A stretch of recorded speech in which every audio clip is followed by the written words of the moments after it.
Karnataka has been a frontrunner in creating the ecosystem needed for startups, the State Higher Education and Minister for Information Technology, Biotechnology and Skill Development, C.N. Ashwatha Narayana, said on Saturday.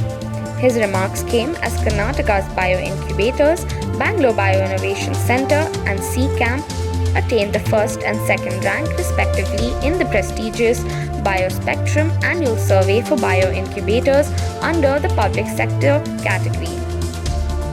The two incubators, supported by the Karnataka Department of Electronics, IT, BT and Science and Technology startups, have bagged the two top rankings at the national level, Narayana said.